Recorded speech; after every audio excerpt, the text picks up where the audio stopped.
Why is there such a huge gap between what we think parenting is going to be and what it actually is? There's not a strong correlation between comfort and happiness. As much as we think there is, all the research says there is no happiness without struggle. Why, when we have children, do we think it's going to bring us closer together, but often it really pushes us apart?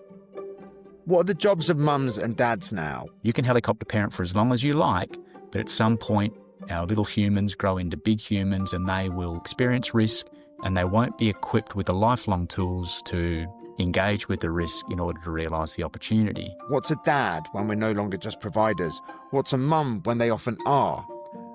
What am I supposed to teach or model for my children when I've no idea what the world is going to look like in 5 years' time? How can we bring them into an environment alongside other kids that they're forming friendships, that they are problem solving, that they're able to build skills that are life skills in that social layer? Why did my parents seem to have loads of conviction about these things and I have absolutely none? In this podcast, I talk with experts from all around the world about these problems and hopefully get some wisdom, some insight, and maybe most importantly, some perspective, and find out what it takes to be a happier parent. When we have no idea what the working world is going to look like in a few years' time, and we have no idea what kind of education will prepare our kids for it, it would seem that resilience would be a great thing to focus on teaching our kids. The good news is that former SAS commander turned resilience nerd Tim Curtis says we can absolutely build resilience in our children. And in this episode, he tells me how to do it. But we don't just talk about resilience, we talk about happiness and the ways we can start to let our children experience enduring happiness. We talk about how we can challenge our massively disproportionate social anxiety around free play and letting our children out of our sight. We talk about risk and how if we refuse to engage with it, then we lose out on opportunity. I hope you enjoyed the episode. You are an elite soldier. You're in the SAS. How come you start talking about kids and become interested in what we can do for children? Yeah, well, even before I was serving in the SAS regiment, I was the child of a father serving in the SAS regiment. And kind of that meant that I lived a very portable life, that the only thing that was a constant was mum, dad and my brother. Geography wasn't, school wasn't, houses weren't. And so I kind of learned through this experience that using a couple of simple tools like a basketball or a soccer ball or a football, you could build relationships regardless of where you happen to be. And so this impermanence created perhaps a little bit more resilience in me. And then I served for 16 years in total, with a chunk of that time being in the Australian Special Air Service Regiment at all different leadership levels, so from leading 4 to 6 people to 30 to a couple of hundred, and saw operational service through the South Pacific on counter-terrorism, special recovery duties, and also in West Africa, in a little place that you'll be familiar with called Sierra Leone, where, interestingly, I didn't just witness the worst that humankind could inflict on humankind. I witnessed that child soldiers could be feared when they were conditioned. They could be more feared than British Army trained Sierra Leone Army soldiers, which was, again, something that blew my mind, that children as young as 6 who had been conditioned through the use of alcohol and drugs, but also through warped morality, that, murder was normal and rape was noble, that they could build themselves up to being these most feared fighters. To maybe give you one story, I'd been in country for a long time and I'd had many RUF small boys surrendered to me. Mostly they were 16, 17. They were beaten, just absolutely demoralised, and wanted to go back to some form of normal life. And there was a pathway for them to do it. It was a disarmament and a reprogramming pathway. And this one day, I had a call from my military police that said, can you come? There's been a RUF soldier that we've captured. He needs to be interrogated. And so I said, yeah, okay. I wandered up to the military police cells, which is where we always held RUF soldiers whilst they were being processed, and there was no one in the cells. And I walked out onto the landing, and on the landing was this tiny boy who was terrified when he saw me. He'd never seen a white man before, and he was being cuddled by 3 burly military police officers, like you would cuddle a little boy when they're terrified. That was the RUF soldier. Now, I'll never forget his name. I'll take it to my grave, Alaji Sese, who incidentally I've tried to find in the 2 decades now that's passed, unsuccessfully. But his story was mum and dad taken away, sisters also removed to be bushwives. He was taught to fight. But then one day he woke up in this remote jungle village and he thought to himself, this doesn't feel right. I'm not sure at the age of 6. Incidentally, he didn't know how old he was, but it was probably around about that age. This doesn't feel right. And he stole out of that village. He walked 40 kilometres, a distance that I validated on our maps, to where our closest checkpoint was, and there he surrendered into our care. And fortunately for Alaji, we did put him through that disarmament process and the rehabilitation that taught these little boys how to go back to being little boys. Before you moved on to this book, Building Resilient Kids, you've been teaching resilience to adults, right? In a corporate setting. What is resilience? Our definition is a better than expected outcome given the adversity faced. Now, interestingly, when we wrote the Resilient Shield, we looked to the research on a definition, and it was clear that there was no authoritative definition. There was the equivalent of just bouncing back. There was a school of thought that said it's something you've got to have before you hit the stress event, and if you don't have it, you fall in a heap. Okay, that kind of made sense. There was another school of thought that said, no, that's not right. You get resilience from coming through adversity, coming through the stress event, which, okay, it sort of made a bit of sense, but why would you be seeking out the stress event, adversity, or trauma in order to build resilience?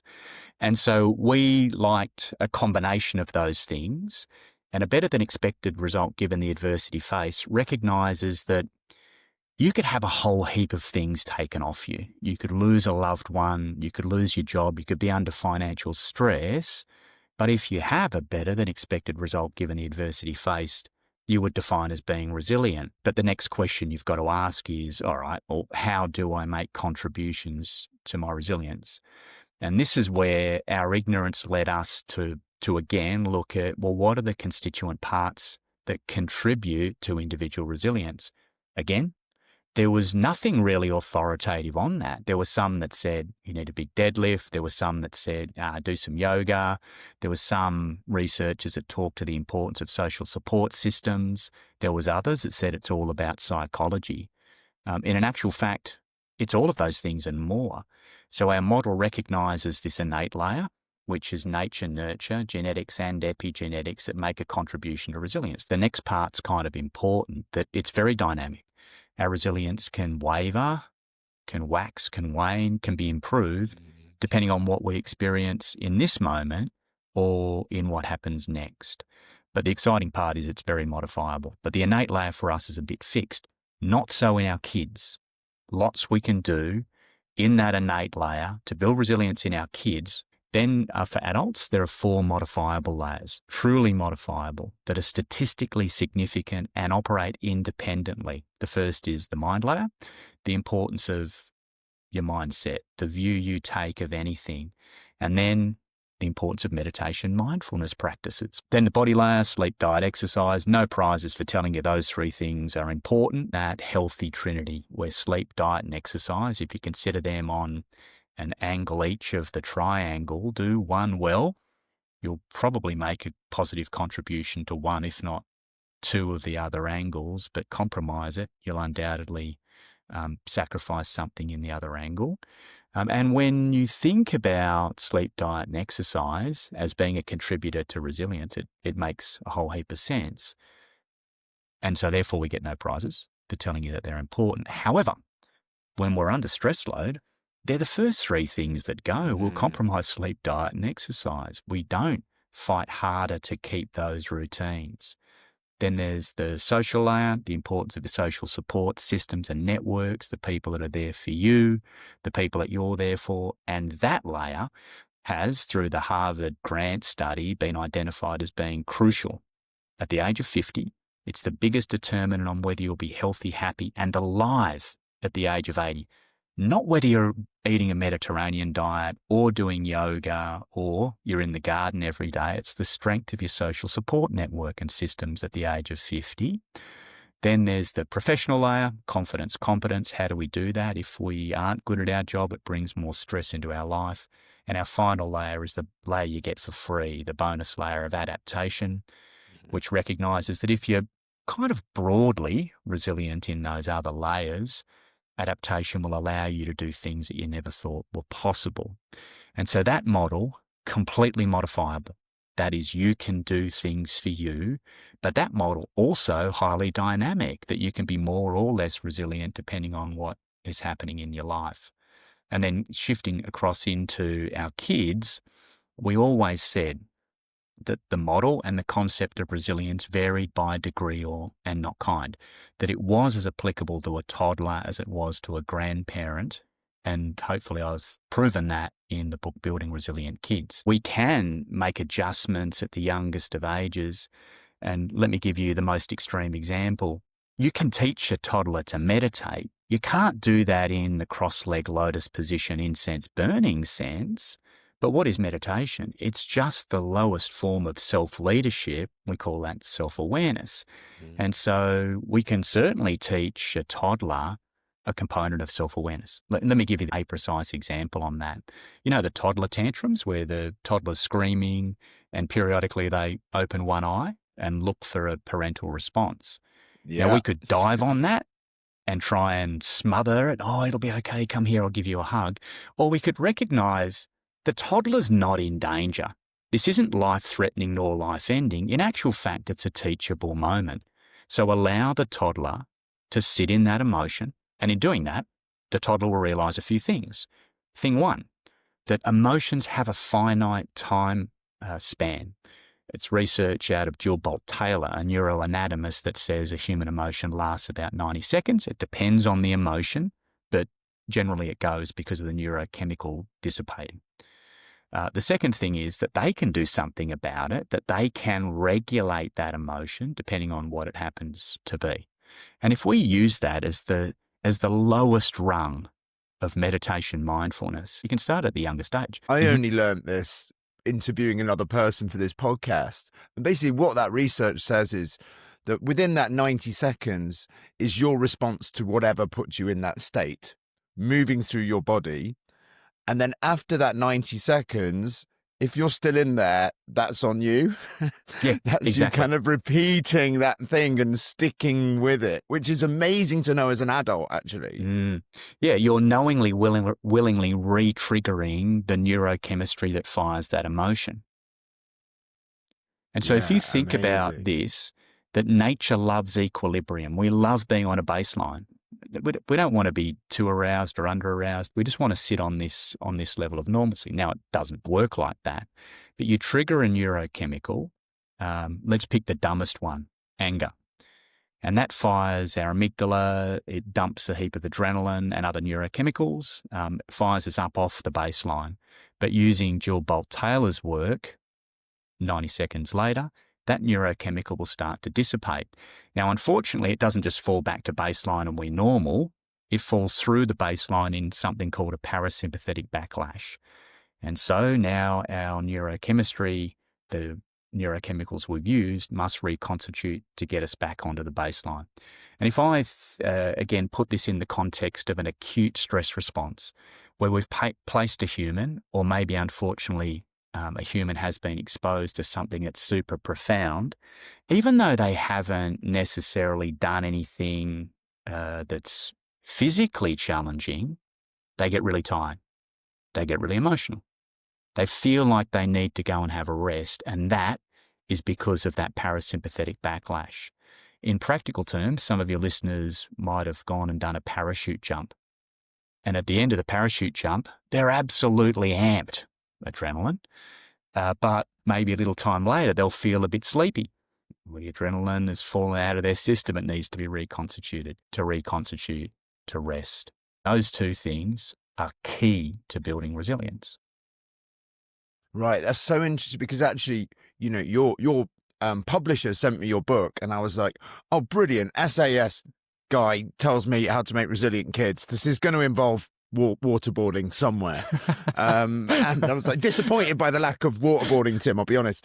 But actually, one would assume that in a sort of typical masculinity way, there's a lot of like, you get back on the horse right now. But actually, what you're saying is right from this toddler period, a lot of it is about awareness of what the body goes through in these situations, and empathy and compassion and understanding what's happening to our kids at various times. There's obviously something in this definition of a better outcome given the adversity faced, that basically there needs to be some kind of adversity in our children's lives for them to start to experience resilience at whatever level and to build on it. Why do you think our instinct is so strong to remove it all?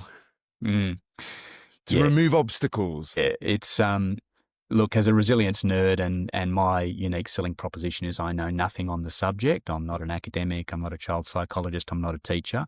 But it's forced me to interview research widely, and maybe I'll give you the response that would be offered to me. Firstly, psychologists would say it comes from a place of love. We don't want our kids to suffer. It's normal. It's natural. We care. We want to support them. We love them so much. We want to remove all stress. But the research says that that's not beneficial. We want them to experience some stress. And if I give you the dumbest possible example, child grows up with a butler, a maid, a driver, a cook, never really has to do anything for themselves. They forget their lunch. The driver runs it to school. Those people are always in their life, maybe their parents and carers as well. But when they're subject to some form of stressor outside that artificial protective coating, how will they likely go? Probably not great. But it's kind of a crucial consideration that resilience needs stress. It is against the stress that resilience is built. So you can't strip away the stress. When the child forgets the lunchbox, don't race it to school. Again, not life-threatening, not life-ending, just a little bit hungry. Maybe they'll have to do some problem-solving at school. Maybe they'll need to exercise some of that social dynamic to take a half of the sandwich off someone else. But I'll guarantee that when they come home, having forgotten the lunchbox and having felt a bit hungry, they won't do it again. I ran that experiment on my boy, who I told on Monday, as a young teenager, you're making your own lunch. Monday morning comes, he comes down, says, where's my lunch? I said, no, you're making your own lunch from now. He storms off with a packet of crisps and a piece of fruit. He comes back, he's hungry at the end of the day. Not life-threatening, not life-ending, never forgot to make his lunch again for the balance of his 5 years in high school. It's that sort of stress. It's not exposing them to unnecessary stressors, but how can we remove the helicopter parenting concept where parents are always hovering around, again, from a place of love, or bulldozer parenting where we just remove all obstacles for the children and rather think about the way that we interact with our child and the stress in our child's life as being necessary, and perhaps play the role of the lifeguard. Now, if you go down to a beach where there's lifeguards, the role of the lifeguard isn't to prevent the swimming, it's to prevent the drowning. And so you can still be available to the child, but allow them to experience the stressor. And it doesn't matter whether it's up on the monkey bars, allowing the child to play freely with a little bit of risk, with a little bit of stress, to develop physical competence, but also psychological competence, where you can still be a bit available, but don't necessarily help them over every rung because they've got to make it to the end, because that's what we got to do, because that's not a metric for lifelong success. I want to try and tie a few of the things you've said together. I think maybe part of this problem of us wanting to remove all the stress is that we've started as a society to identify comfort with happiness far too closely. And actually, to go to that analogy of the monkey bars, I run a club with primary school kids, and it's brilliant. It's at the Scout Hut, and outside the Scout Hut there is a tree, and they can all climb up the tree. There's this huge moment when, and we're talking kind of 6-year-olds, they want to jump out of the tree. There's a branch they can swing off. If they just get it, it's really scary. The moment when they can do that for themselves, which is really, really uncomfortable before they're properly scared, that's the happiest they'll be. and what you're, actually tying it back to what you're saying with the toddler response, where the brain wants this equilibrium. There's a brilliant book called Dopamine Nation. I don't know if you've read that one. It's amazing, where she's like, basically our pursuit of pleasure causes us a lot of pain. And what your book says is that actually true happiness comes from overcoming obstacles. We think true happiness is having no obstacles. It's being comfortable all the time. The research would say there is no metric where just being comfortable builds happiness. And there's that, the bumper sticker, comfort is a slow death, that there's not a strong correlation between comfort and happiness. As much as we think there is, all the research says there is no happiness without struggle. And in actual fact, the morality researcher, Paul Bloom, has done the work on this for us. Think of a time where you were proudest of your achievement, and I'll nearly guarantee that it was following some form of struggle, academic struggle, physical struggle, social struggle, doesn't matter. For the mums in the room, that childbirth struggle, like it's real. And then on the back of that, happy. But unfortunately, what we do is we focus on a form of synthetic happiness, which has been a term coined by Dan Gilbert, where we seek the drive-through instant happiness. But unfortunately, even though synthetic happiness primes the same neurochemicals, inclusive of dopamine, it's not enduring. And so buy a new set of shoes, awesome, happy for a moment. But you can't, after 3 months, which is the magic Paul Bloom number, think back to the moment where you bought the shoes and elicit that same 7 neurochemicals of happiness. So therefore, what are we saying? You need to do both. That's amazing. We can call up happy moments in our lives. We can all put our body through that experience again. But you're right, they're never those synthetic. It's transactional. And so don't remove the transactional nature of happiness. I mean, you wake up this morning with your child, you look at the sunset, they're marveling in this, in sunrise, I should say, they're marveling in this moment. That's mindfulness. But the next day, it's unlikely to elicit one or more of the 7 neurochemicals of happiness because there's not struggle in it. So have them do both. What's the struggle that we can introduce in their lives and ours that will create the enduring form of happiness that we can think back? And I'm telling you, 20 years ago, I overcame struggles. And if I close my eyes and think back to those moments, I still feel a little twinge of happiness. Not 3 months like Paul Bloom says, 20 years. And so different things will elicit different responses. But yeah, sure, I still practice mindfulness, gratitude. I still look for the smallest things that make me happy in a day. Do both is the skinny answer to it.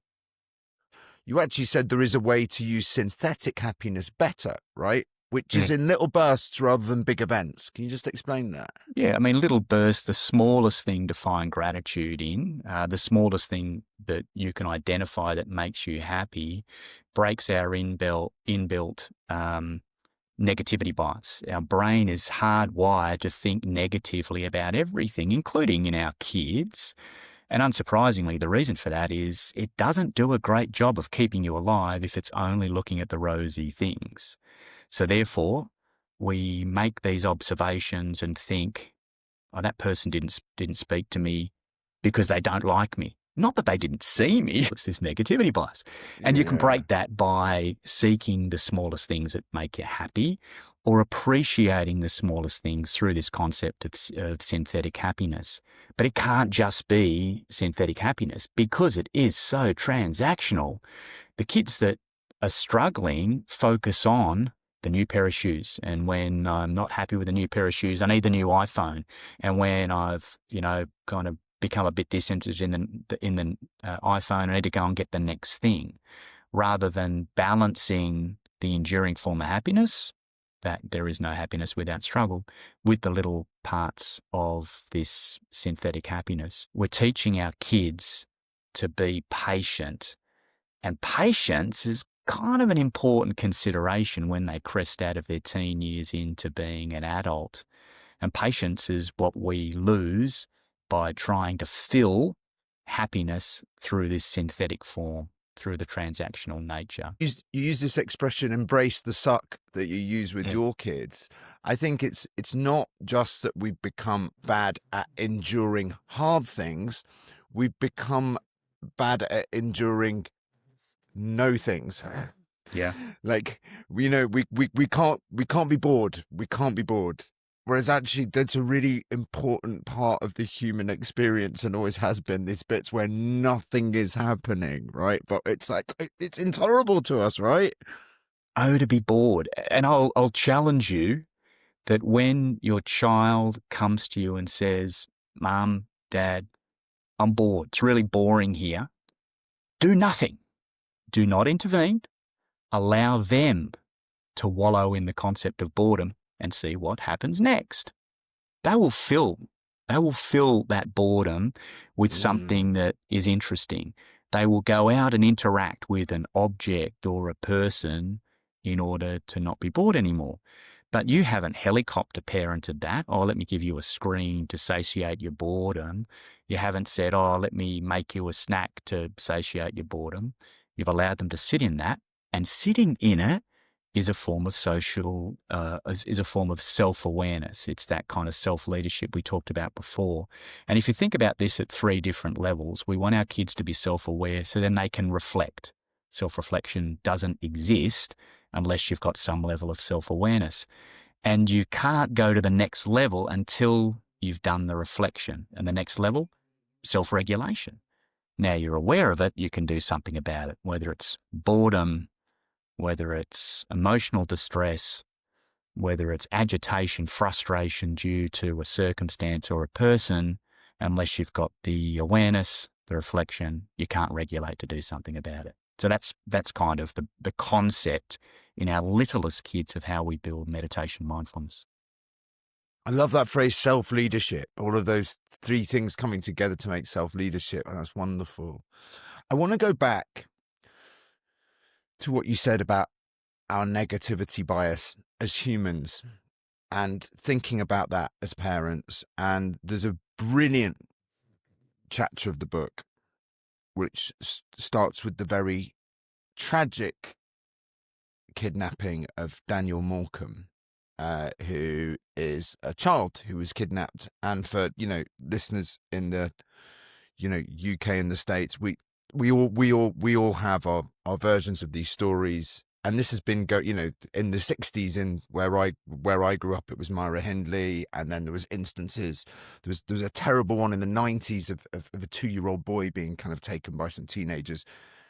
These things do happen. You point out that they're incredibly rare, but the anxiety they've caused us as a culture means that my mates who grew up in London were out playing on Hampstead Heath on their own at the age of 6 in a way you will not see today. And, you're saying this is fundamental for our children's growth.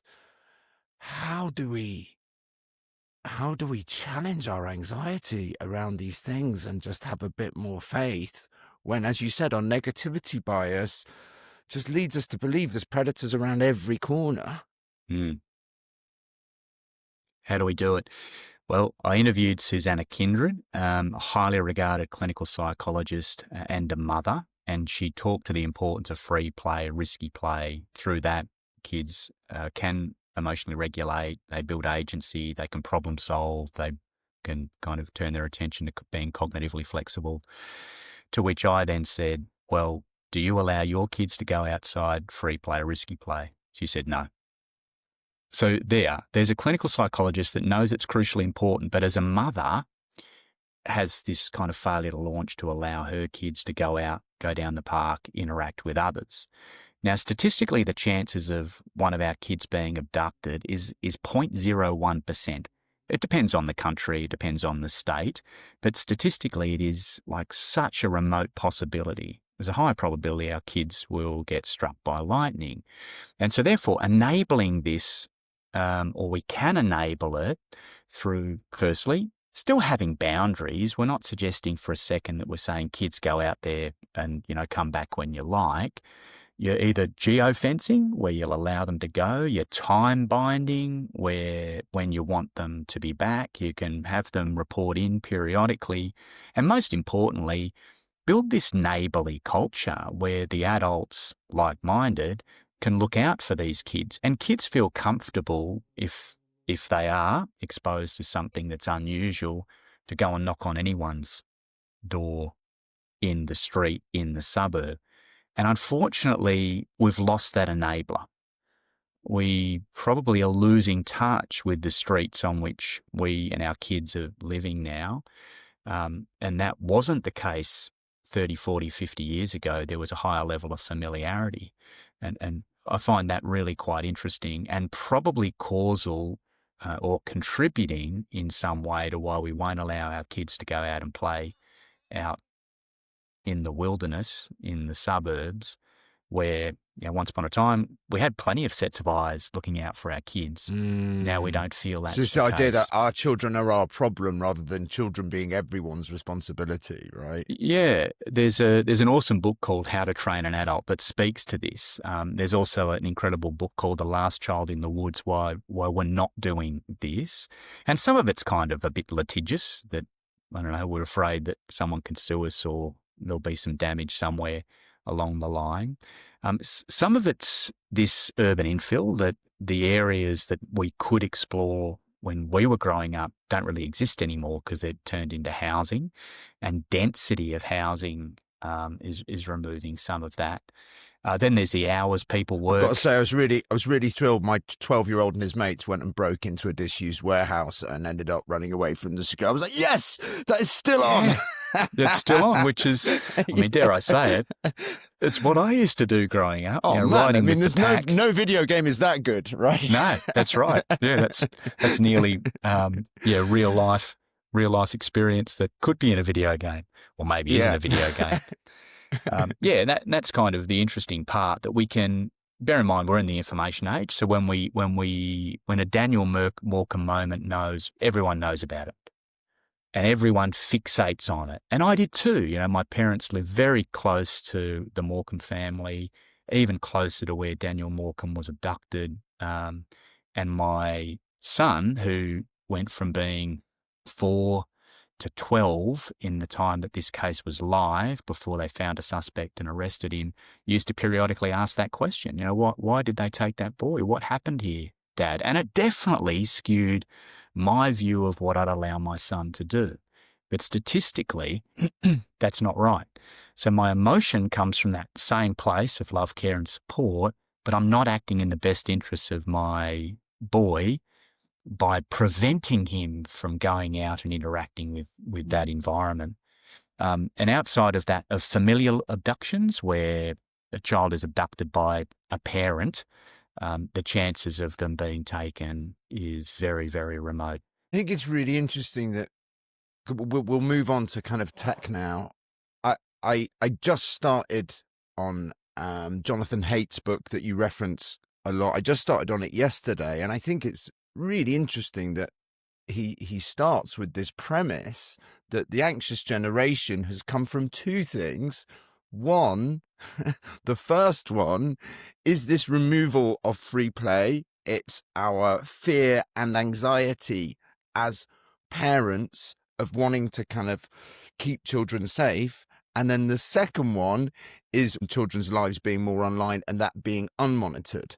Yeah. And every parent I talk to who's read it is like, yeah, I've read the book, so we're banning mobile phones. It's like, Yeah. sorry, right? Yeah, but you're willfully ignoring the much harder thing, which is tackling your own anxiety in the first half of that, right? And you've just gone straight to banning something which is always easy. Yeah, I love Jonathan Haidt's work, both Me too, yeah. that book, Anxious Generation, and the stuff he's doing in social media, on social media and on screens.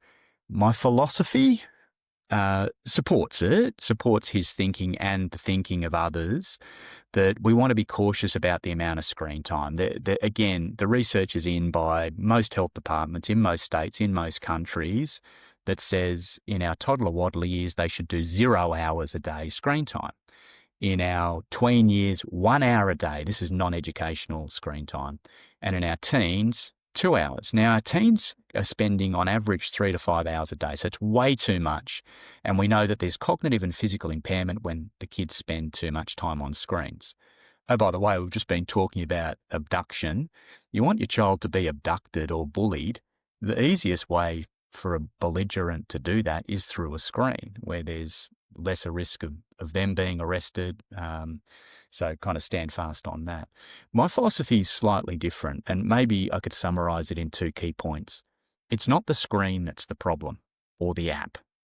It's the absence of alternatives. If we went out into a rural part of the UK where there was no Wi-Fi, what do you think the kids are doing? They're pursuing the alternatives. And so too many times you can be a social observer down at a cafe or a restaurant where, interestingly, the parents are trying to be more social, but they thrust some screen at the child as the only thing the child should do. So we want to be introducing the alternatives rather than preventing the screens, because I think the alternatives are far more exciting, like your beautiful example with your kids in the warehouse. Of the break-in. Yeah, exactly. And point number 2, yeah, let's encourage the break-ins. This is not an endorsement of break and enter. Sort of is. Sort of is. And the second thing is, it's not the social media app that's the problem. It's the algorithm that underwrites the app. And so if your kids are interacting with an app, just go and be involved in it with them to work out, is this really creating value and support or not?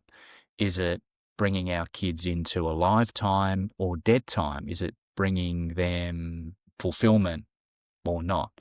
And you quickly are able to draw the conclusion of the apps that do have some educative value or some social value and those that do not. And for boys now, by way of the negative influence of social media and other platforms, our boys are first interacting with pornography at an average of 8 years of age, which is terrifying. But they're doing that because we haven't really looked at what they're interacting with and whether it's bringing value into their life. We just assume that, okay, use the social media app. Maybe that's bringing me a bit of peace and quiet, but it's not making a meaningful contribution to their resilience. We know that social media does not, in of itself, build resilience in humans. So be cautious about its use. Yeah. I guess the thing I want to say against banning is that I think a lot of the time when you ban something with, kids who are kind of secondary school age, 12 years and up, what you're actually banning is conversations around that thing, because they will find a way. And I'm not going to dob anyone in here who's listening, but I know parents of kind of close friends who've banned all the apps, and I know from my kids that they are on them, right? So they will find a way. What it means is when something uncomfortable happens on those apps, they can't talk to their parents about it. So I had this really funny situation with my boys where they came up to me. So one's 12, one's 14, and they're like, no, you ask him, you ask him. Like, no, you do. I'm like, guys, what you being weird about? Come and tell me. Like, so there's these guys that we met online back in COVID that we play Minecraft with, and they live up north, and they're our age, and they're coming to London, and we all we want to go and meet them, and we were wondering kind of, you know, if you could take us. Their parents are coming, and you can speak to their parents. And I'm like, right, boys, you know there's a high chance this is a sweaty paedophile who's going to, like, bundle you in the back of a van. Like, yeah, no, honestly, we've spoken to him and blah, blah, blah, blah, blah. Anyway, we get on the phone with parents, and it ends up being my wife goes and meets this other family from Leeds, and, like, my kids are like, game of 1459, game of one, like, and they hook up and they go to the kind of shopping centre and do all the stuff that we used to do. And it was brilliant and gorgeous, and they've made real life friends out of it. But I think the main point is that they came to me and they talked about it because they knew I wasn't going to flip my lid, and that they thought about it and they thought about the risks and they've mitigated them. And I just feel that a lot of the time we're in danger of making our kids more vulnerable when we say these things aren't allowed at all. Yeah. Yeah, look, and that's a magnificent example of where a game or an app can be beneficial, where geographically there's distance, maybe separated by time zones. We're the same. You know, here I am in Western Australia. The 2024 legislation's gone through that bans social media apps for kids under 16 years old. But I'm telling you, the people who are technically the most astute in your house are your kids, and if they're going to find a way, whether it's banning lollies after school or no TV during the week or not using the social media app, they'll find a way. And so I think that geez, when has prevention ever really worked? When has banning a subject, you insert the subject, when has that really ever worked? It's difficult to think in our history of humanity where prohibition has been the ideal solution. So I think it's all about us becoming more socially aware alongside the kids, educating them better, and setting the boundaries. Because the social media and the gaming side, it's not all downside. You tell a beautiful story in the book about a boy called Ryan who gets a frustrating school report. And it's a real terrible parenting moment from someone in that moment. Can you just remind us of that story? Yeah. Well, there's a few things. It's my beautiful son Ryan, who, the way that he's you're very down on yourself as a parent, I've got to say. I mean, maybe humble is the right word, but you call yourself an average parent, right? Well, again, I didn't think of myself as an average parent when I was a parent of young kids, but the opinion of your kids actually matters. And if I could I'll come back to Ryan, but if I could tell you the tipping point, it was where I'd spent a decade abroad thinking, and for the most part, living away from the family. 8 years out of the 10, we were in a completely different country. But my wayward thinking was, I'm doing this for the family. And it wasn't until I came home, unpacked my bag, I'm home for good with the family. My daughter, 9-year-old Emily at the time, asked her mother, Mum, can you take me to Letitia's place on Saturday? I dive in. This is my parenting moment. And I said, hey, Ems, I can take you to Letitia's place on Saturday. And she said, nah, Dad, you probably won't be around. Now, that was a demonstration of a loss of trust from my 9-year-old daughter and me.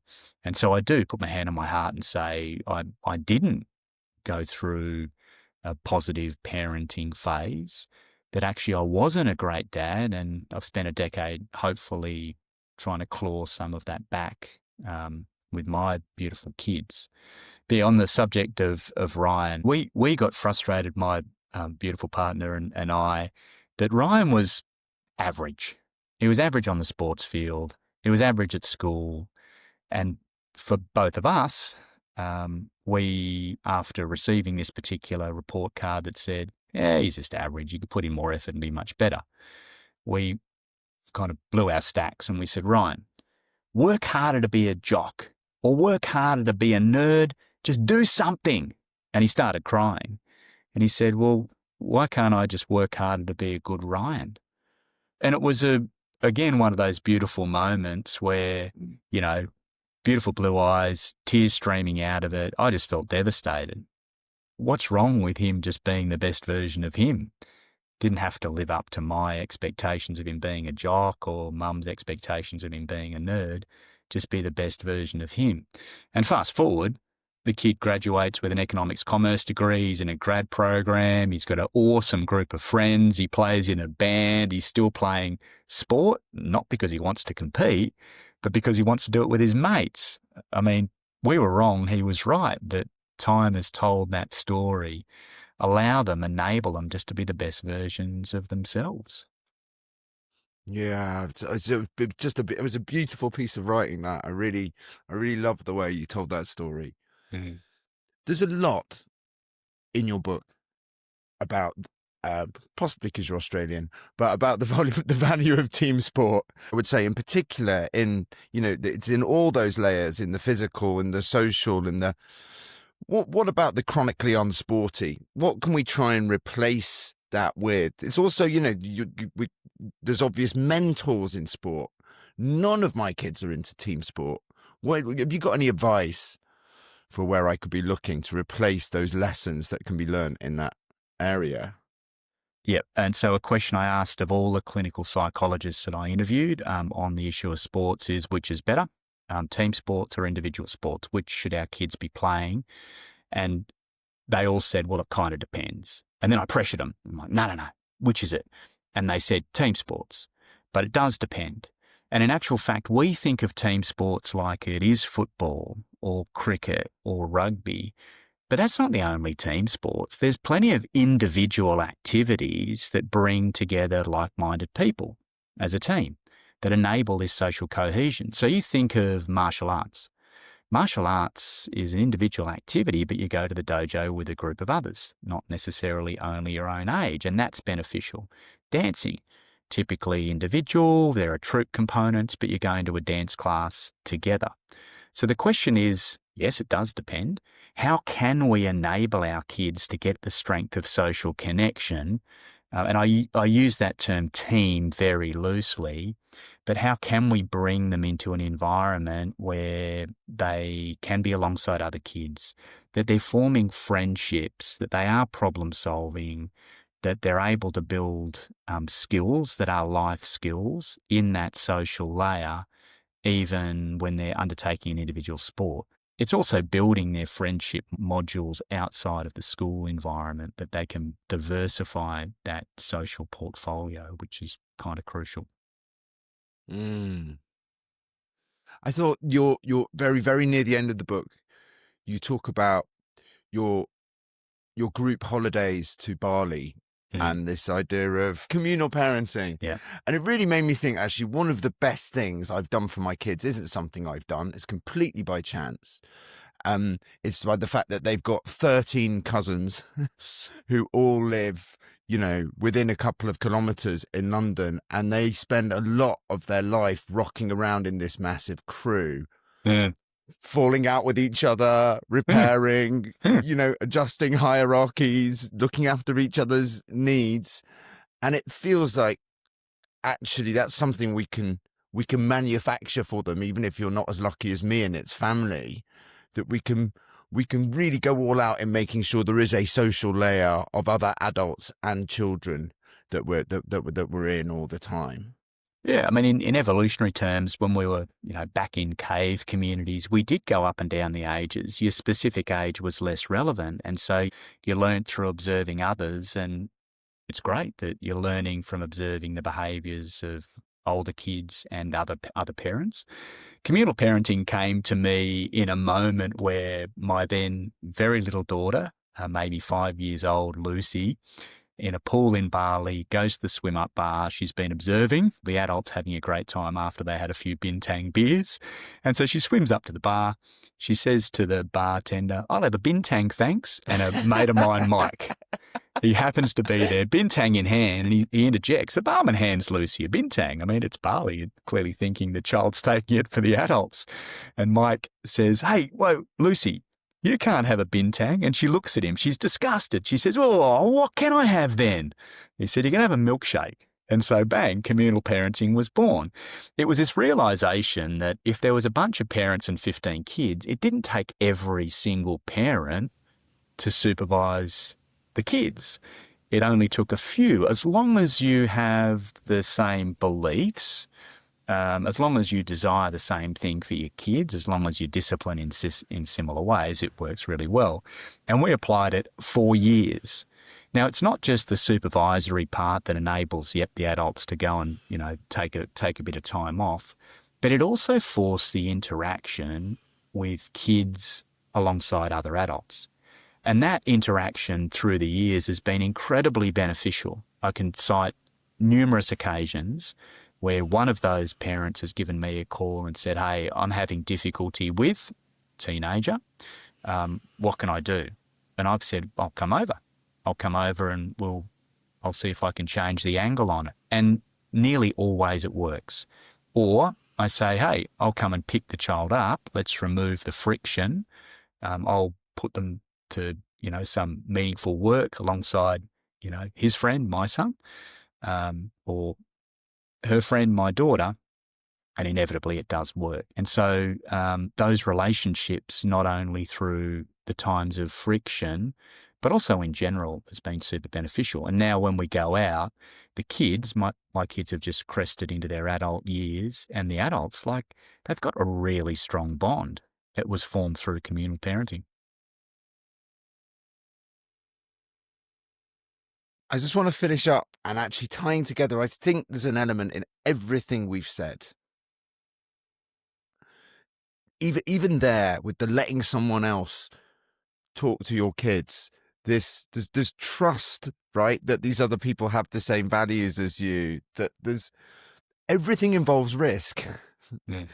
Like everything, Steve Biddulph said this to me, actually. He was like, everything good in your life, involves some element of risk, because risk makes you vulnerable, right? And I think that's actually when I get through to my older kids, is when I'm like, oh, I'm gonna go and ask this person if they'll be on the podcast, or I've got to go and pitch this idea, and you know what, I'm really scared. And I'm gonna do it anyway, and then obviously sharing when it works, but sharing when it doesn't work, and the fact that, that was just awful. That was awful, but I'm still alive, and I'm going to get up and do the same thing again tomorrow. Yeah. And I think maybe that's the huge thing that we can kind of model for our kids. Absolutely. I mean, Steve Biddulph, an Australian national treasure. He's an amazing human being. What a man. So kind, so well respected. In general in Australia, not just for his work as a child psychologist, but his reflection's right, that it isn't just the focus on the risk, it's the focus that with risk comes opportunity. And so sheltering from the risk means that diminishes the opportunity. We should be setting the parameters, and I'm talking largely safety and security parameters, to allow our kids to interact with risk in order to realise the upside. The physical upside, the psychological upside, the social upside, in order to build proficiency, in order to maybe make a contribution towards the domain of mastery in their chosen field. Because you can't just strip out the risk. It's just not realistic. You can helicopter parent for as long as you like, but at some point our little humans grow into big humans, and they will leave the lesser people for sheltering them like that. And they'll now experience risk, and they won't be equipped with the lifelong tools to engage with the risk in order to realise the opportunity. And so, we want them to play around with the concept of risk, to understand that they can have agency. And in actual fact, risk diminishes the better they get at anything. Thinking their way through problems, academic solutions, physical proficiency reduces or mitigates the risk. So do that rather than trying to remove the risk altogether. I hope you enjoyed that conversation as much as I did. Tim's book is Building Resilient Kids. He also has a podcast by the same name where he interviews all the expert he speaks to in the book. He also has a bunch of free resources available on his website, resiliensshield.com. You can find me at Be a Happier Parent on Instagram and TikTok, and you will find videos of these episodes on YouTube at Alex in Dadland. I look forward to seeing you next week.